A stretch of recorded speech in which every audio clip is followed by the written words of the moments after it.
A body has been found burned beyond recognition in a fire pit. Sheldon Stewart lies in a hospital bed recovering from multiple knife wounds he says were inflicted by his best friend, Trevor Holminski, while they were camping.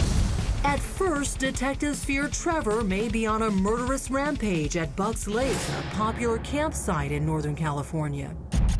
For all anyone knew, Trevor was still running around the woods. But when detectives receive autopsy results for the charred body, it's a shocker. It's Trevor Holminski. Trevor had actually been stabbed in his back and chest before being incinerated in a campfire pit. What ultimately was the cause of death? It could have been either of the stab wounds, either the one to the front or the one to the back.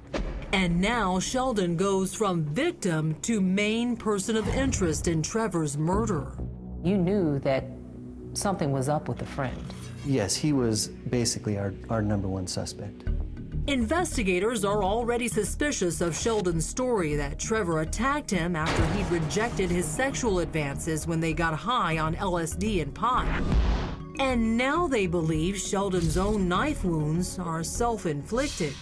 What was odd from the beginning in looking at the wounds is that most of them were superficial. The cuts also appear to be too uniform to match Sheldon's claims they were suffered while he and Trevor wrestled for a knife. Something that you wouldn't expect to see if there was a fluid, violent fight where both parties are moving around a lot. You're saying all the wounds were in the same exact spot? Right in the same spot. Detectives hit Sheldon hard. Did you stab yourself in the neck? No. Then there are the slash marks on Sheldon's wrists, which he admits were indeed self-inflicted. Why did you cut your wrist, though, when you woke up? Because my leg was bleeding.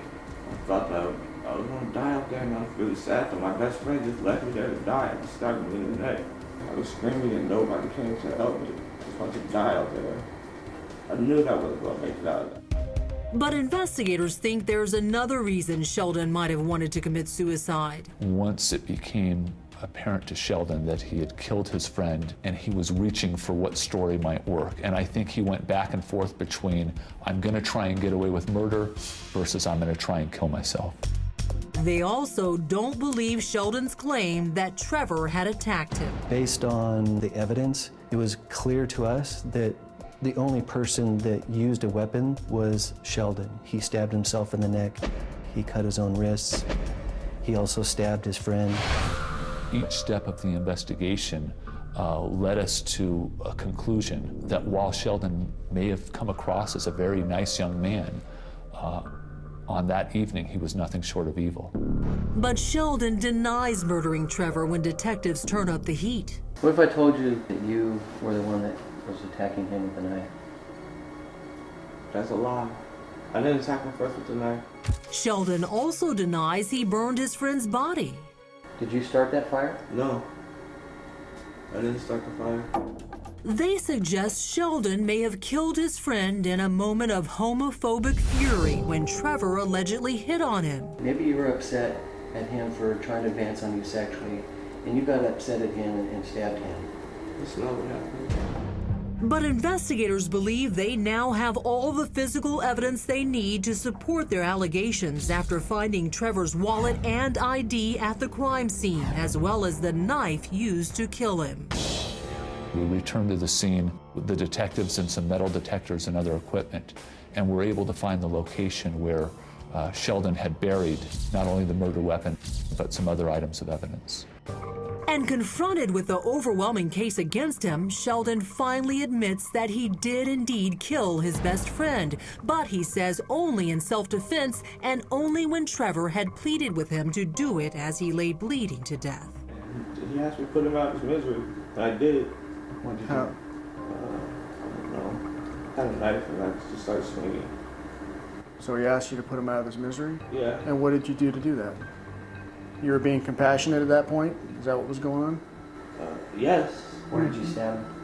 I don't know. I closed my eyes and I just started swinging. And so I stopped hearing him move. Before building a bonfire and throwing Trevor's body on it.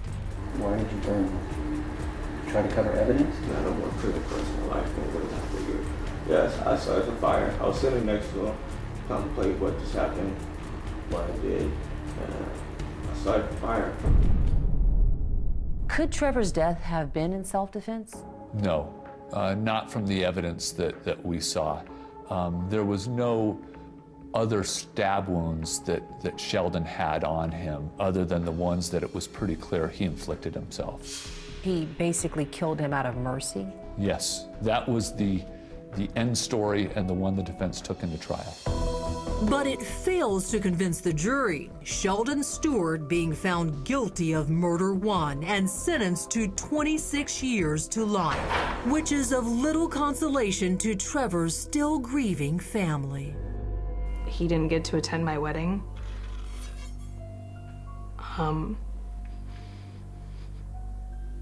He won't be there for the rest of our lives.